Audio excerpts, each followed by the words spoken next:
Well, good morning, everybody, and welcome to the Underhood Show. My name is Josh Profit. I'm the service director here at Hambelton Ford. And alongside me today, I have Scotty Gurman. Good morning, Scotty. Good morning. How are you? Man, I'm doing great. It's a beautiful morning out there. It is. It's a little cold. Yeah, just a little bit different than what it has been for sure. So, hey, everybody, this is a call-in show, 316-462-3673. That's the number to jump on the air here, and let's talk anything automotive. This is we typically we'll have a kind of a little bit of an agenda that we want to go over or talk about, and then somebody calls in, and in the ditch we go. Yeah, so that's right. Yeah, it is a call-in show. Anything automotive, anything vehicle related, maintenance related, new vehicle products. You want to talk about the strike that's going on? Anything in automotive news, racing. By all means, please give us a call, 316-462-3673. For each and every person that calls in, we'll send you out a package, but it's going to consist of the works, which is an oil change and tire rotation. We use Motorcraft oil and filter products here at Hambelton Ford. While we're performing that, we're going to do a multi-point inspection on your vehicle, checking over the brakes, tires, steering, suspension, all the safety-related safety-related items on your vehicle, just making sure that it's ready to go for that next 5,000 miles of driving. You'll also receive yourself complete nitrogen for your tires, so you get all the great benefits that nitrogen has to offer. A $10 to Mel's Diner, so you can get yourself something to eat and drink while you're here with us at the Big Corner over at Mel's Diner. And then a BG Products package, which consists of a can of MOA or motor oil additive for your engine oil, and then CF5 for your fuel system. Again, just getting that vehicle geared up and ready to go for that next 5,000 miles of driving. So, hey, we've got a caller already, so I'll get them patched through. But Scotty, I appreciate you joining me today. You bet. Phil is out.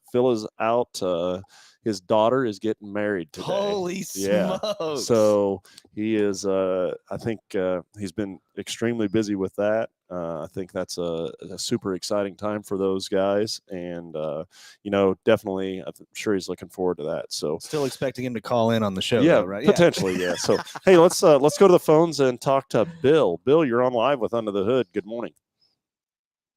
Yeah, I had a question for you. I was reading the other day, I don't know if it's true or not, that Ford was going to get out of the e-vehicle business, or is that something that's just a rumor out there? Or? Yeah, that is a rumor. Ford is in on EV.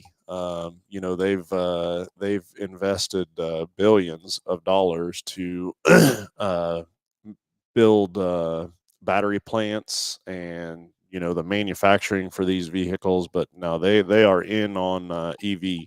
Now, what I will say is that it is a separate entity. So there's Ford Blue, which is the kind of the traditional ICE vehicle dealerships, and then there's Ford EV for the EV side of things, and then they have Ford Pro, which is more commercial and fleet type business. So they did kind of break up the business into three sectors, if you will.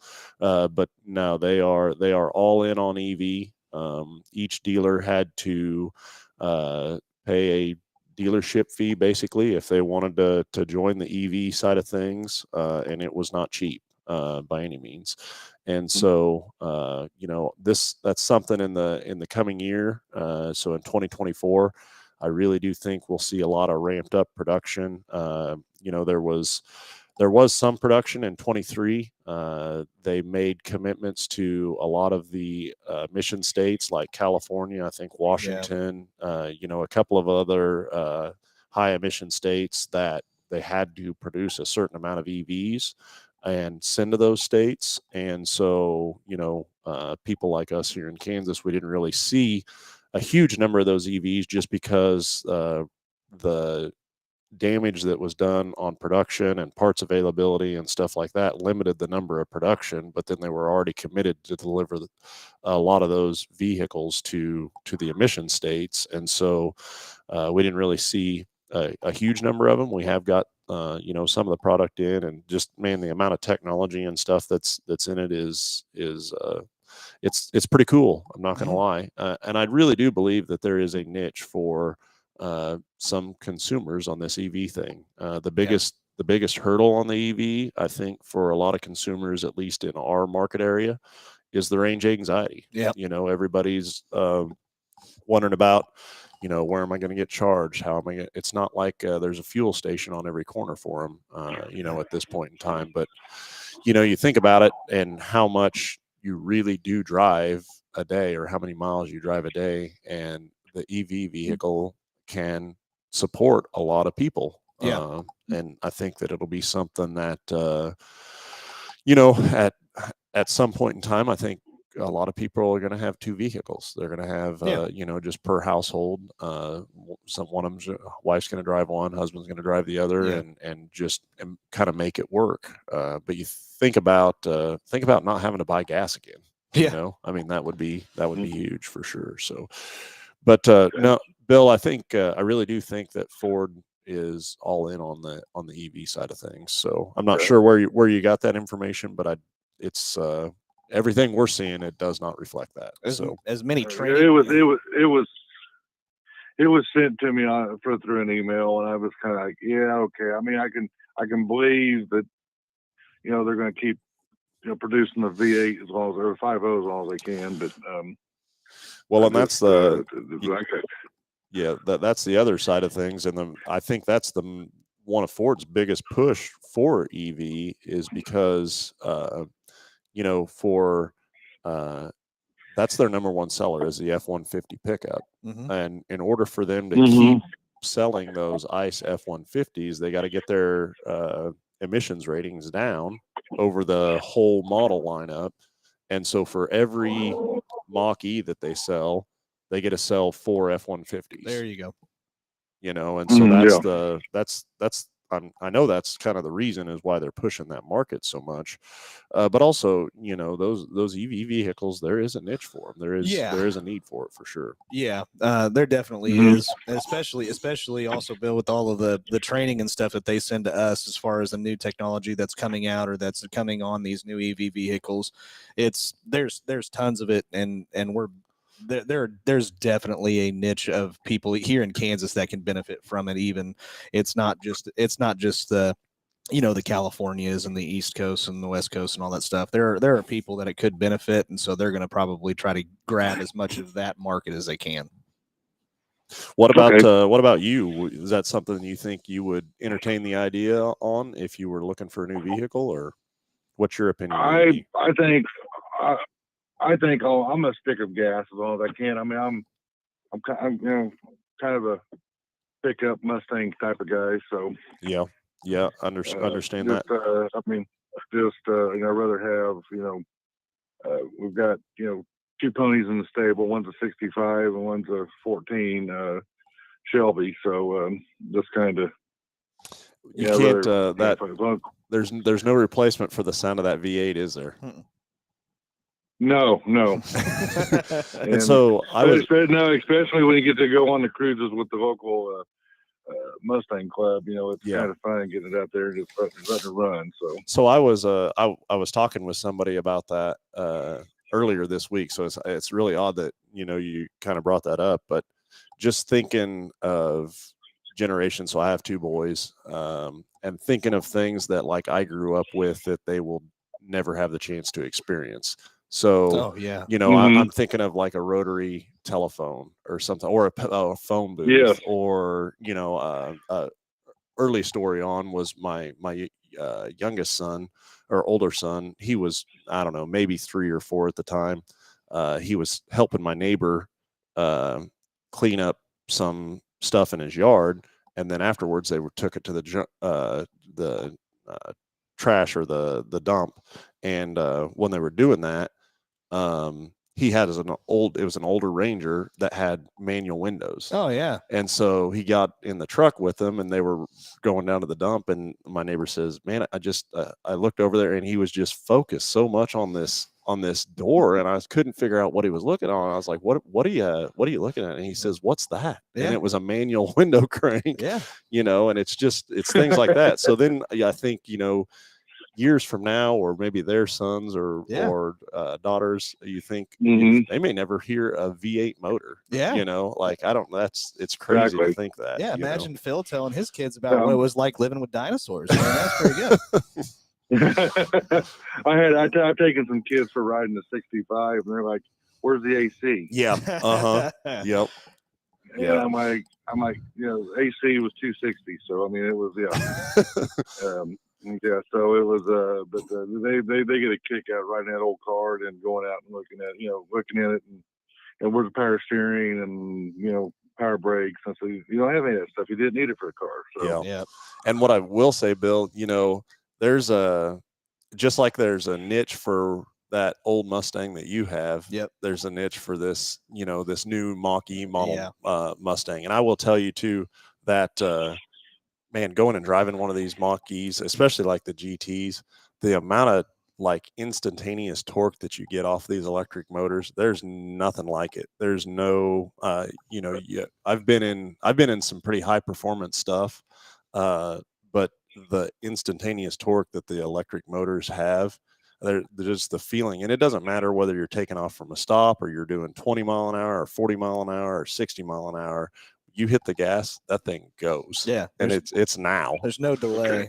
And so it's like I said, it's definitely interesting and fun. But I agree with you 100%. There's nothing like the sound of a finely tuned V8 engine either, you know. Yeah, exactly.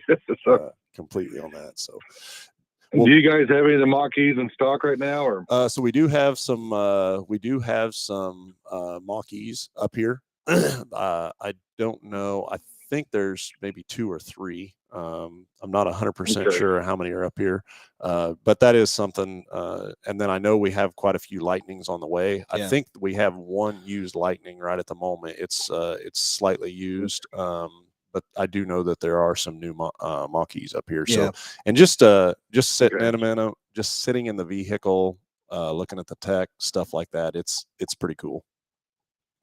Okay, I'll get out there sometime and look at them. I just really haven't. It's really, like you said, there's nothing like the sound of good sound of a V8, and then going to something that makes no noise at all. It's kind of like, okay, so yeah, it's definitely different. It's definitely something that you have to get used to. Very much so. But Bill, it's a great topic of discussion for sure. And I'm sure both of those Mustangs that you have in your garage are pretty nice cars as well. So, hey, before you got on the phone with us, I was going to ask the listeners, and so I'll put you on the spot here a little bit. So today, Phil's not with us. His daughter's getting married. And so I was going to ask the listeners, or topic of discussion for the show today was going to be a car. What was the coolest car that you've ever seen, or for a special event? So drive away from a wedding, something you took to prom, any type of special event that you've had. And what's the coolest thing that you've ever got to experience or see somebody else do? And maybe you got a story, maybe you don't. I just kind of threw you on the spot there. So my senior prom, I was kind of the cool kid of the group. I had the 65 I got was my high school car. Oh, very cool. There you go. Yeah. And it was restored, and then my dad and me took it and restored it back to concourse. So it's after 25, 30 year restoration, that was kind of cool. And my school buddies they think it's awesome. I still have my high school car. Yeah, that's true. That's awesome. very much so. So, and you still have it now? I still have the car. It don't get driven very much. It's concourse, but it's been done. We've had a restoration done on now for 6 years, 7 years. So it was about 30 year restoration. Yeah, and I think I've got 3,100 miles on it in 7 years. That's awesome. That's cool. Yeah, that's cool. But and then like my 14, that Shelby, it's only got 39,000 on it. Uh-huh. Wow. Yeah. So it does a lot of. I don't even drive it. It definitely does a Yeah. lot of sitting there. Yeah. So that's a do you Yeah, unfortunately, but you know, I use them both for show. well, I was gonna say, do you go around to car shows and stuff? Yeah, I'm president of South Central Kansas Mustang Club. Oh, okay. Oh, there you go. Yeah, very That's cool. it. The Shelby went on a cruise here a couple weeks ago down to, or it was last weekend, down to the Hike Motorsports Museum in Ames, Oklahoma. Okay. That's cool. Well, very cool. Which, if you've never been to that museum, you need to go. It's they've got a lot of world championship cars down there, and probably out of the 60 cars he had on display,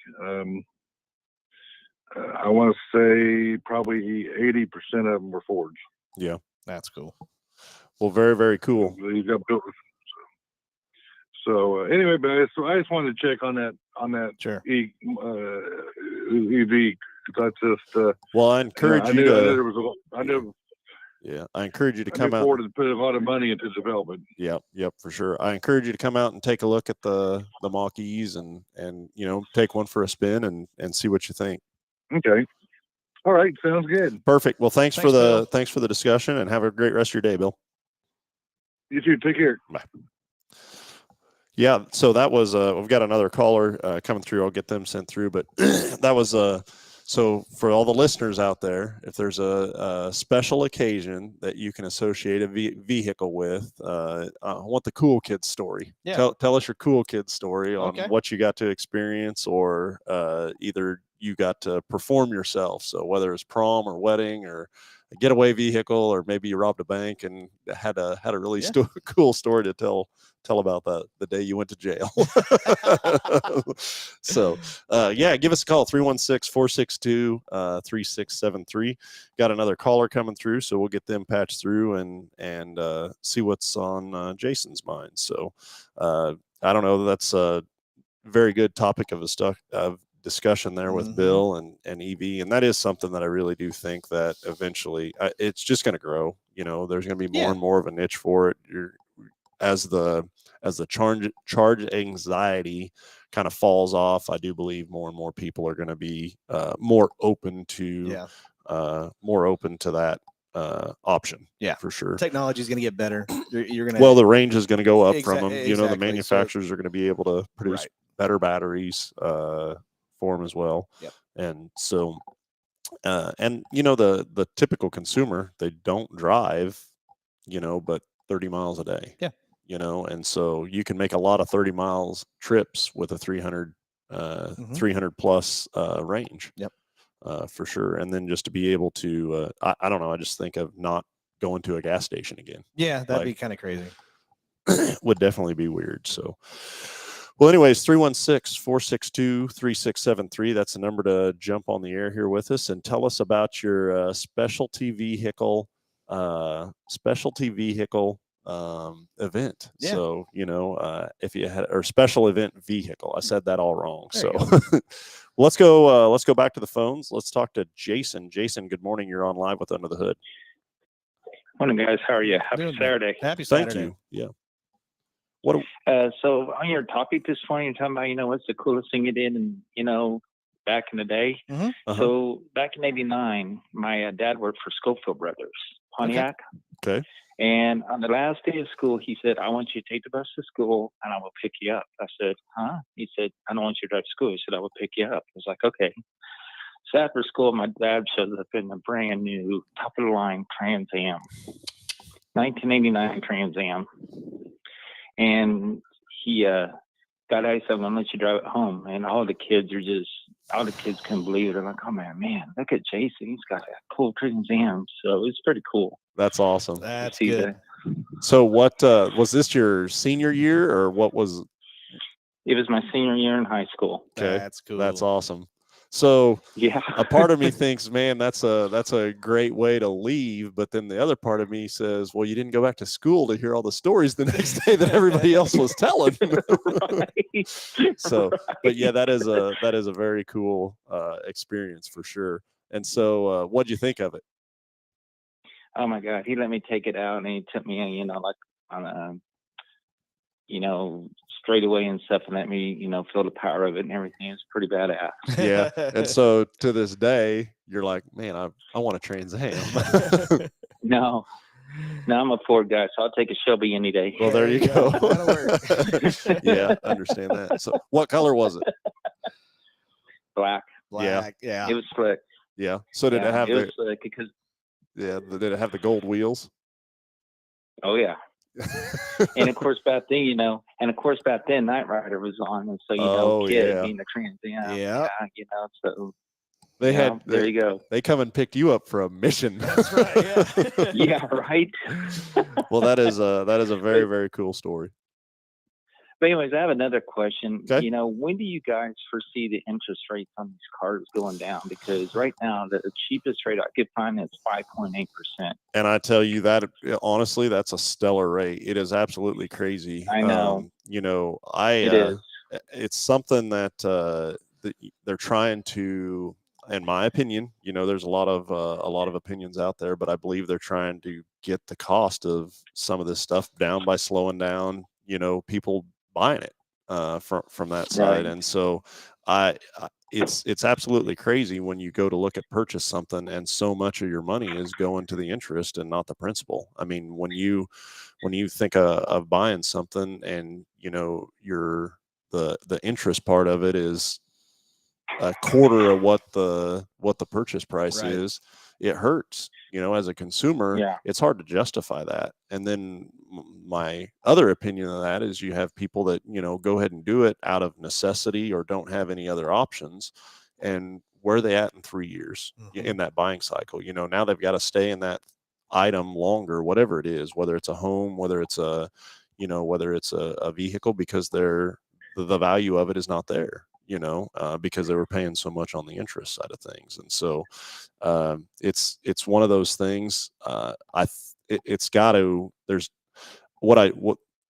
got to be some relief coming soon, I would think. I would also say from the manufacturer standpoint, so specifically in the automotive industry, and I wish Phil was here to kind of give his opinion on this as well. Yeah. But I think from the manufacturing standpoint in the automotive industry is that it's been behind production for so long that the number of units out there is so few on the new side of things. But that is starting to catch back up, and we're actually starting to see some lot inventory.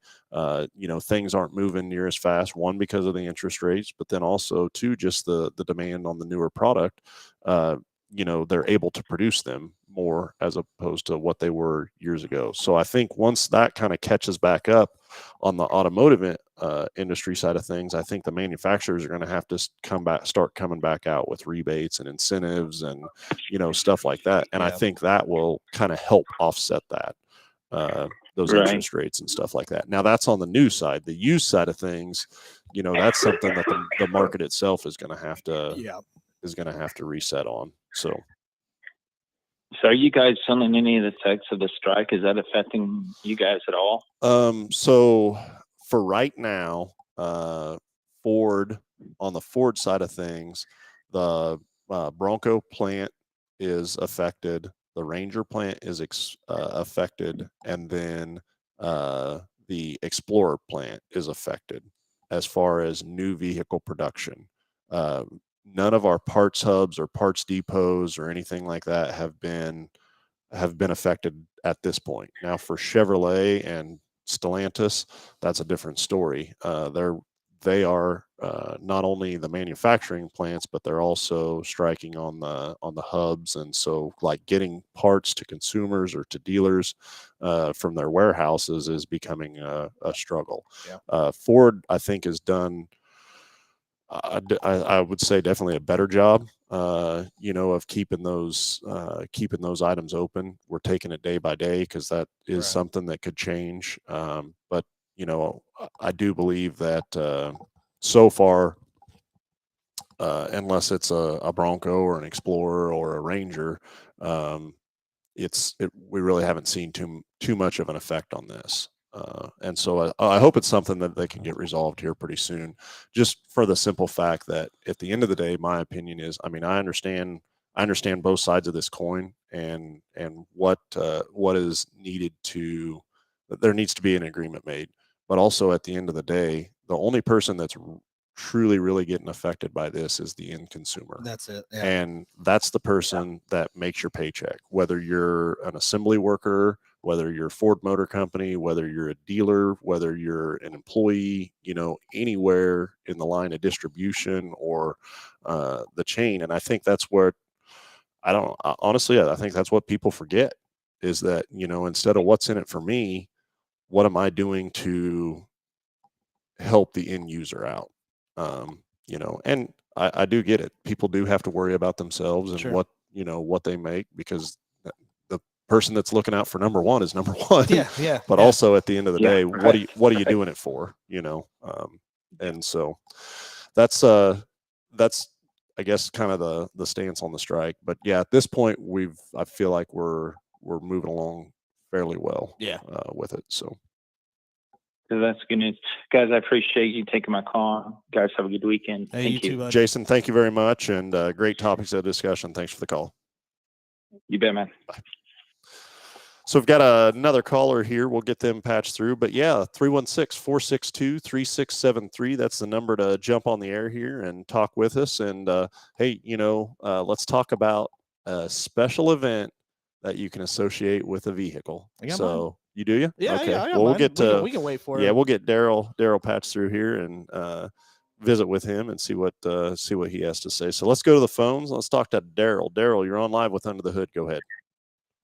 Yes, I like that question. I received a flyer from Ford, Hambelton Ford this week about brake service. Mhm. My question is, several years ago, I got a brake job from another place, and the front tires had completely dust all over them, and I cleaned it off.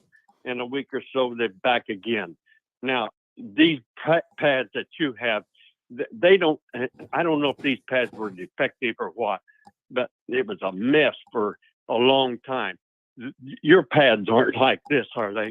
Yeah, so there's a lot of different manufacturers of pads, brake pads out there, and then there's different material that pad is made out of. Yep.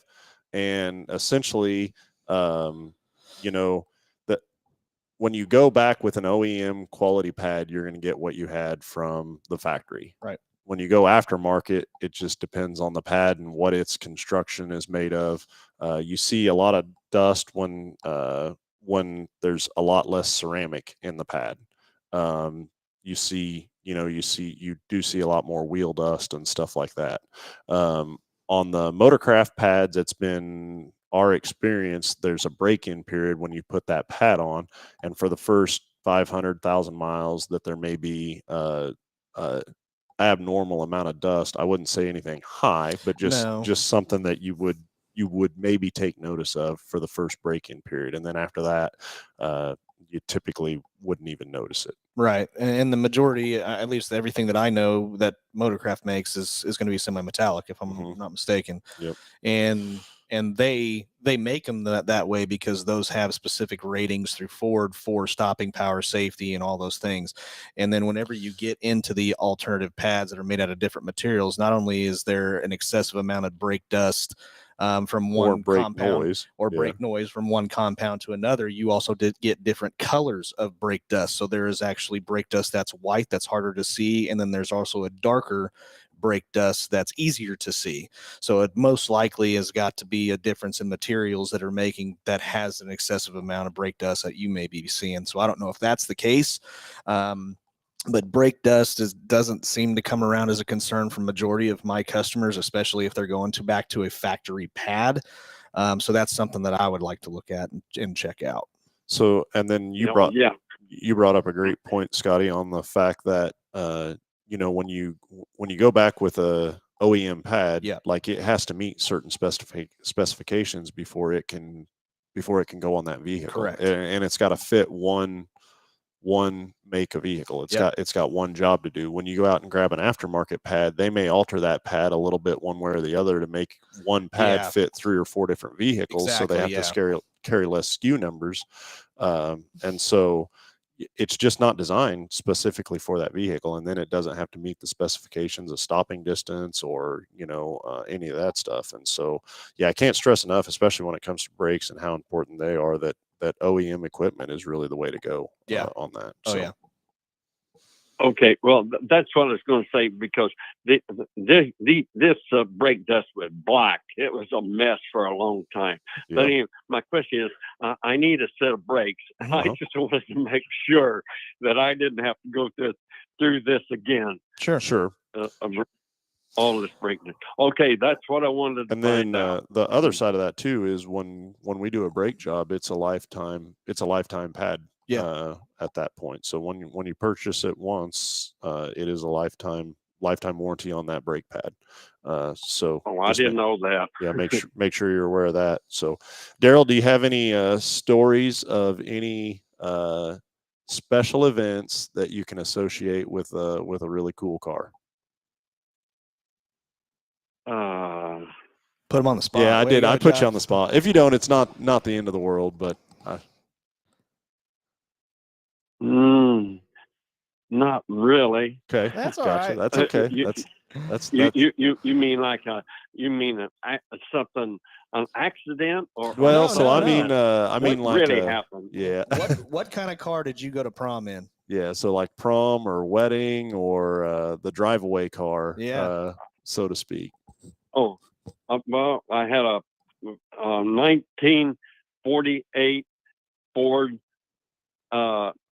convertible. Nice. I like it. The color was what they called, it was Ditzler Fizz Red.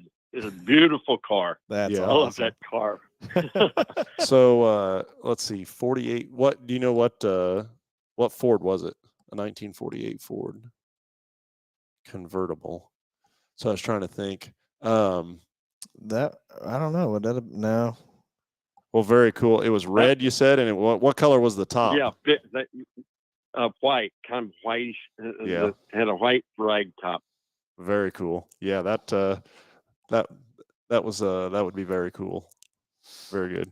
Very good. Well, Daryl, thank you very much for your call and the question on the brakes, and we'll get that package sent out to you. Okay. Thank you very much. Perfect. Have a great rest of your day. You too.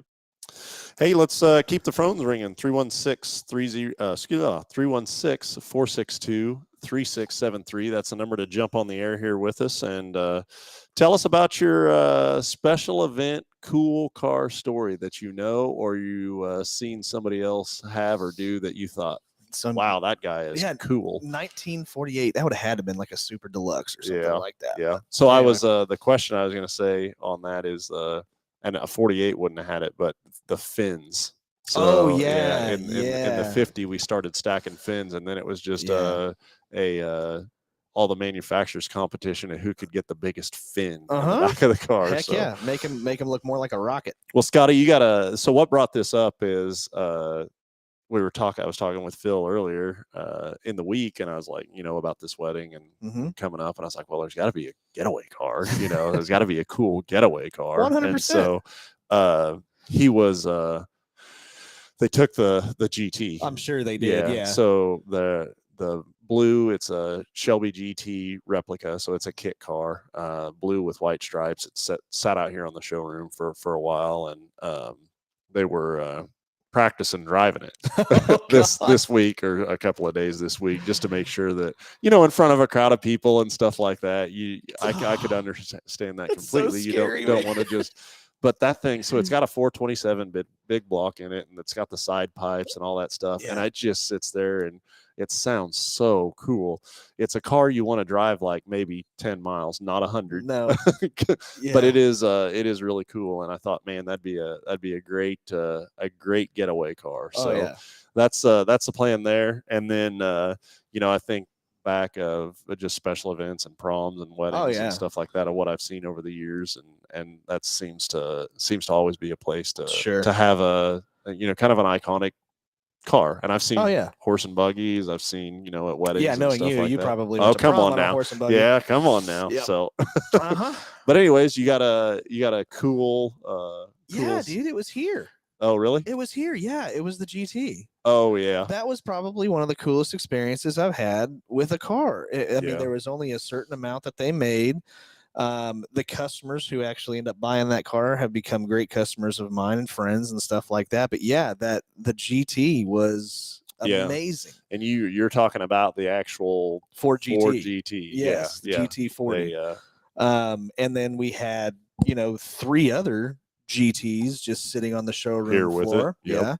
And I mean, it was that Phillips 66 blue, the race, Ford GT, and it was such a huge event at the time. I didn't really even know how big of an event was it for our dealership, because we got to deliver, one of these cars, and there was all kinds of rules and regulations of what you had to do when you had this car. You couldn't sell it within a certain amount of time, and they didn't want you to sit it in a garage and wipe it with a diaper. They wanted you to get out and drive the thing. Yeah.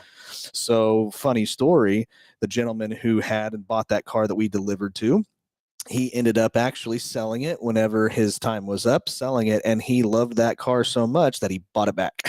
So Had to have it back. Had to So have it back. I think back of vehicles that I've had over the past and stuff like that. As the older I get, there seems to be a grace period. It's like, man, it'd be really cool to have one of those again. But I think also the memories that you have of it versus what it would actually be like if you own that vehicle are probably two different things. So I know quite a few people that have their high school cars still and stuff like that. And I do think that's cool to be able to hang on to something like that and either restore it or keep it in as good as mine just weren't that cool. You didn't have any? No, I mean, I had like a 1998 Ford Ranger stick shift, which I loved that truck. It was like a step side and stuff, but it wasn't like I didn't get the sports car. I got my parents are going to get me something that I can't get too fast of a speeding ticket in and do a lot of damage with. You don't want to, you don't want your parents to buy your first car because it's the cheapest thing they could insure. That's right. There seems to be a commonality between insurance rate and coolness. Yeah, as one goes up, the other one goes down, and as one goes down, the other one goes up. That's right. Hey, 316-462-3673. That's the number to jump on the air here with us. Let's talk about special events, cars from that side of things. But then the other side of this, anything automotive, the other thing that I wanted to talk about is, today's temperature is definitely different than it has been. Yeah, it was about 34 degrees when I 33 degrees when I left the house this morning and was coming in. And so what are some things that we need to look at and think of as the customers are taking the temperature dial and moving it from the right to the left on the heat? There's a lot of things, man. Yeah. And I'll leave my favorite for last because it's probably one of the easiest things. But obviously, you've got your antifreeze / coolant. That's the same thing. And a lot of people you need to make sure, obviously, you have good coolant antifreeze going into each season. But it's very, very important to keep that system where it's supposed to be, especially in Kansas, whenever we have fluctuating temperatures that go all the way over 100 and all the way below freezing. That's probably one of the main things in Kansas that you want to keep your eyes peeled for and keep that system in good shape. But the big thing I would say that's probably, we see it every single year, we can't tell enough people about it enough, but you diesel people have this kind of fuel that you use that gets gelled up when it starts getting cold, and it's very, very easy to keep that from happening. And when it does happen, it is a headache because you're on a tow truck. The truck doesn't move. It gets towed in. It takes a day to fix. It's a big deal. And all it really takes is just something simple to keep that from happening. Yeah. So that's probably the one that I see the most, or at least I notice the most, because it is such an ordeal when it happens. Well, and it's something that it just leaves you. You're stuck. Done. Yeah. You're stuck. And to think that it could be prevented over a $10 bottle. That's it. Definitely. The other side I think of when I think of that is on those vehicles that are that do the effect that it has probably long term on the high pressure fuel system. Yeah.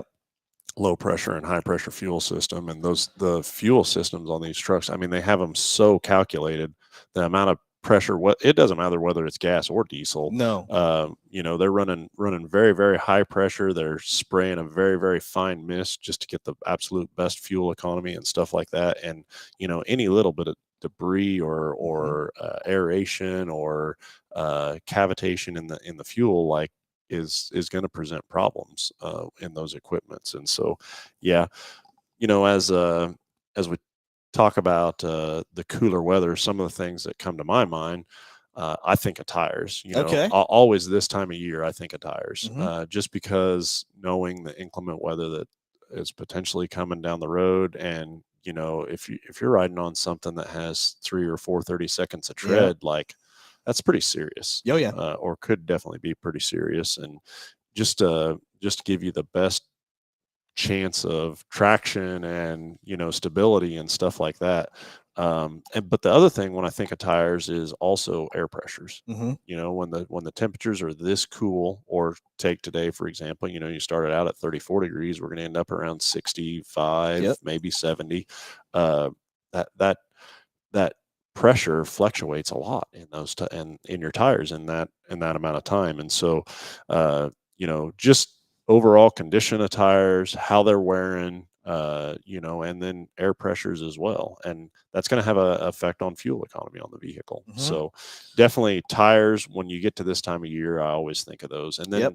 you know, the other thing I think of too is it gets darker, stays darker later, turns Mhm. darker sooner in the day. And, you know, nobody wants to be stranded on the side of the road with a blown out tire at night, That's right. you know, Yeah. or in the dark. That's not any fun. That's not any fun. By any means. So, I do have one other one. okay. That's probably, and we test it every single time you come into the shop, and that is the overall battery health of the Mhm. vehicle. That's something very, very simple. And I'm normally pretty decent about it as well. Whenever we come in, we check the batteries, check the lifespan. But the other thing I look at is how old is that battery? You Yeah. know, it may test good at the time that we're doing this, but it's also whenever it's, 70, what do you say, sunny and 70? Sunny and 70. Whenever that first huge spike in temperature happens, that's a killer of batteries, that severe change in temperature. So if you have a battery, because normally batteries anymore last about 3 years in the Midwest, that's just on average. But whenever you have a battery that's 3 years old and you get that really sharp cold spell, it can take that battery out and then put you in a really uncomfortable situation when you're trying to jumpstart a vehicle when it's freezing cold outside. It's just not fun. And anymore, when we test these batteries, it's not the regular batteries of like the 2017s and older vehicles. Now we're putting these absorbed glass matte batteries in the vehicle, and so we're testing every single time. And these absorbed glass matte batteries are more expensive.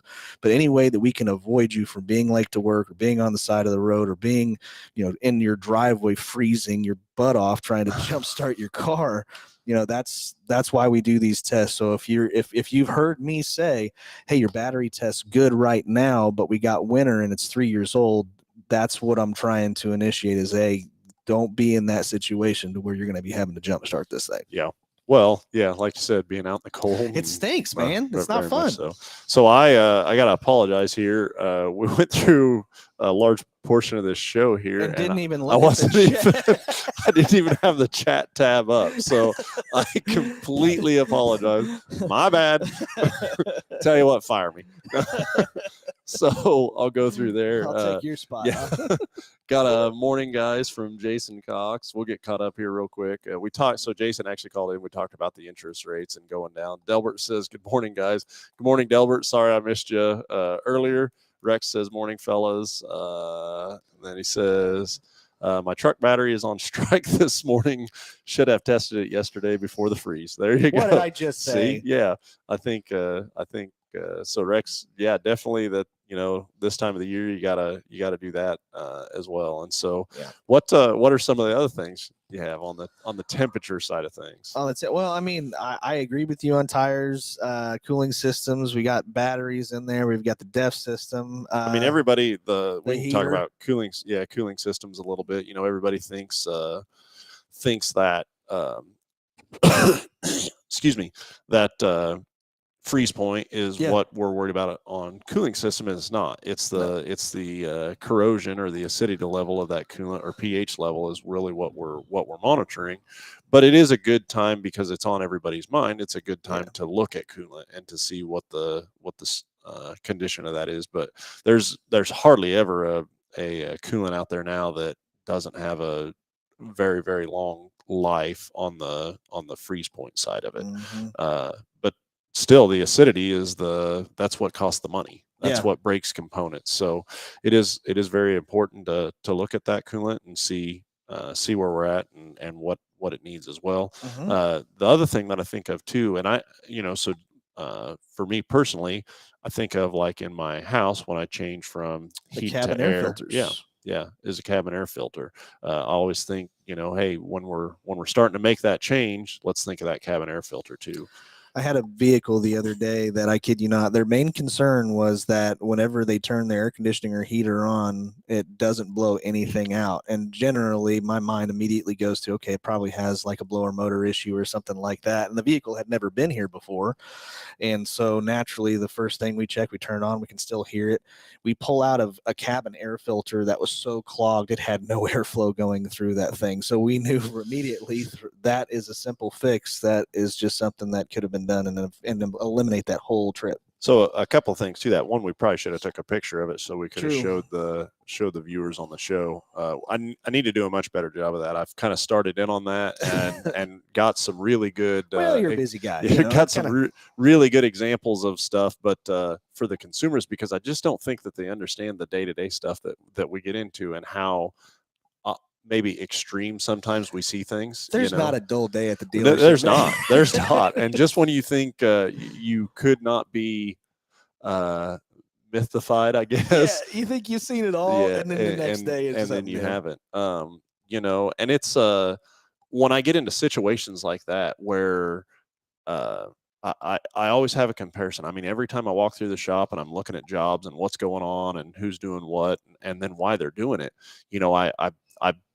I put this business in two different categories: maintenance and repair. Yeah. And I really do believe, a good multi-point inspection and a good preventative maintenance side of things has a huge weigh in on the repair side of things. I go back and I look at so many different repairs that we do that are, are cost insane amounts of money. And then just the fact that the vehicle may have completely left you stranded somewhere, and then you have a tow bill involved, and then it's broke when it decides to be broke, and not when you have time or even the money to maybe make those repairs. Like when it doesn't start, you don't have an option but to fix it. Yeah. But when you think of the preventative maintenance side of things, like that's flexible. It's not something you don't have to do an oil change today. Yeah. But if you keep on putting it off, now you're in a repair situation and the vehicle's going to break, and you've got to do it when it wants to do it. And so I think a maintenance is more of people don't want to spend the money, but they have the option, and it's a lot less cheaper to maintain something than it is to repair it. Yeah. And so I associate so many repairs to, man, if we just would have done a little bit better preventative maintenance, we wouldn't be having this conversation at all. Yeah. My dad always says, be proactive, not reactive. And he's always told me, it's like 70% of the things that you're reacting to could probably have been prevented if you were proactive on trying to eliminate that from being an option. And I don't know, that's just a number that he throws out there to try to, to make it sound good. but it's 100% true. You have so many things that you can eliminate being a severe issue on a lot of these vehicles just by maintaining them and doing what even sometimes the owner's manual doesn't tell you to do in certain situations. For the longest time, we knew that spark plugs needed to be replaced on the 3.5 EcoBoost at 60,000 when the owner's manual said 100,000.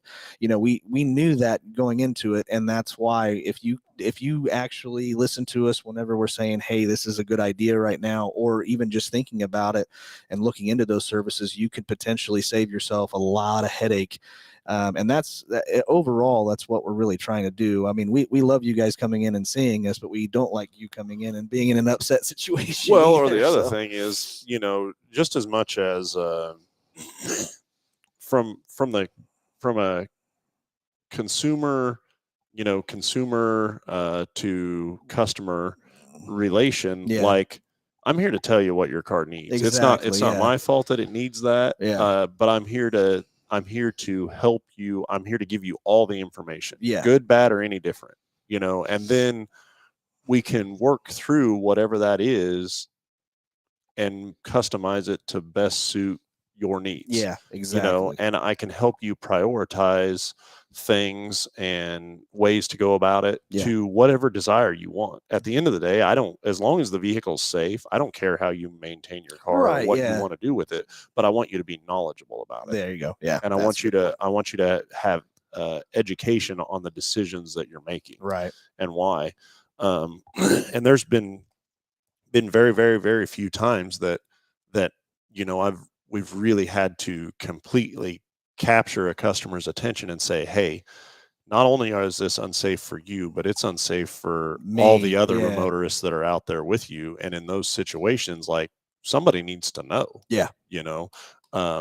As opposed to just mark it on a sheet or document it on a repair order and letting the customer go on down the road, and not making sure that they truly understand the risk factor that they're taking. Right. And that's where, again, at the end of the day, I'm here to tell you everything your car needs, what it needs, while it needs it, and then we can help make those decisions together. But I'm just a resource for you to make an educated decision. Absolutely. Yeah. Give you as much information as you could possibly want. Sometimes too much is what Josh does. So, well, guys, it's been an absolutely great show. Definitely appreciate all the callers calling in and talking about their special events or their special. Okay, yeah, okay. Well, so I mean, I've got a different couple of them. Yeah. One was a wedding that I went to, and a gentleman their getaway was this Corvette was sweet. It was nice, and just got in it and did a massive burnout. And the whole time, and did it like a pro too. Nice. It was nice. And the whole time I'm sitting there thinking, man, I would want to do that same thing, but my luck, I'd wrap it into a pole or something just right there. I mean, there was probably 120 people watching this go down and thinking, and he looked so professional doing it. And you got to give the guy props. It was his wedding day, and everything was going his way. That's good. And in my particular situation, I just can imagine wrapping that car, sliding it into a curb, or running around a tree or something like that. And so it was very cool. It looked very professional. I just know I wouldn't have had that luck. So that was one thing. If you've never seen me. Josh snowplow our parking lot, it is an adventure. So now that you put me in a piece of machinery or something, and I've got it.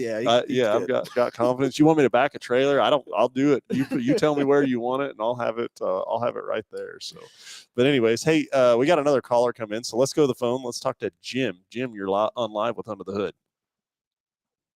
Hey, boy, I've been trying to think of what the coolest thing I've done in a car was. And there's just been so many. My first thought was going to a movie with a date in the rumble seat of an old Model A. Yeah, very cool. I don't believe all those stories you hear about the rumble seats because they're tight. Where there's a will, there's a way, Jim.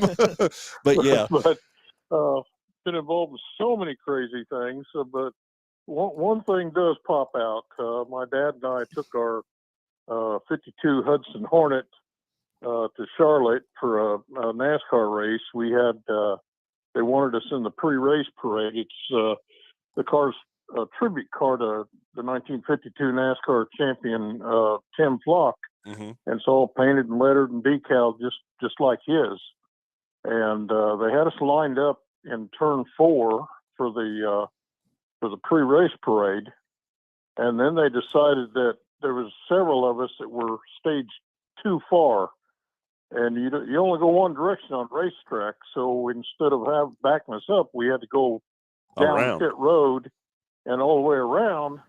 Well, they were setting up the pits for the race later on that day, And Dad was driving at that time. He pulled it right into John Andretti's pit. Says, "All right, boys, 4 tires and 2 full tank of gas." They laughed, and we had a great time. That's awesome. That is very cool. So yeah, that is an awesome story. Not too many people get that kind of an experience. No, no, not at all. That is very, very cool. That's an awesome story. So, yeah, there's just so many things that, you know, when you think back over the years, that you could relate to a vehicle or having a car present for, or, you know, stuff like that. So, but that's an awesome story. And no, I think you're probably the only person that got to experience that. You and everybody else in that car, and I bet the pit crew probably still remembers it too. So, well, as we were pulling out of his pits, there was a group of fans walking down pit road, and one gal with about 5 or 6 guys, and she says, "Oh, I want to ride in that." And my dad says, "Well, ditch the guys and get in." She did. And she hopped right in there. That is, she did. It was cool. That's awesome. That she loved it. Yeah. Well, very, very cool. Thank you very much for the story, Jim, and thanks for the call. Appreciate it. All right. Bye. Have a good day, buddy. Bye. Yeah, that's an awesome story. Absolute awesome story. So, well, hey guys, we're gonna wind down here, and let's thank the sponsors of the show. So we've got Big Corner Creative for all your marketing and advertising needs. Those guys do a phenomenal job over there. But any type of vehicle wraps, race car wraps, window tinting, any type of traditional social media that you want to market on, web page designs, Big Corner Creative, as they say, just Google us. Then we've got Go To Rent. So right here inside of Mel Hambelton Ford, I've got Go To Rent over there. He's got a great fleet of vehicles, a lot of 12 and 15 passenger vans. But if you're looking for something bigger, can't believe I've said this. You know, we're already into October. Thanksgiving and Ski Christmas trips coming up, baby. Absolutely right around the corner. So if you need a bigger vehicle to go on vacation with, let's get a hold of Stan right here inside of Mel Hambelton Ford at Go To Rent. And then BG Products, all the great preventative maintenance that we have to offer right here inside Mel Hambelton Ford. Everybody have a great weekend, and we'll talk to you next Saturday.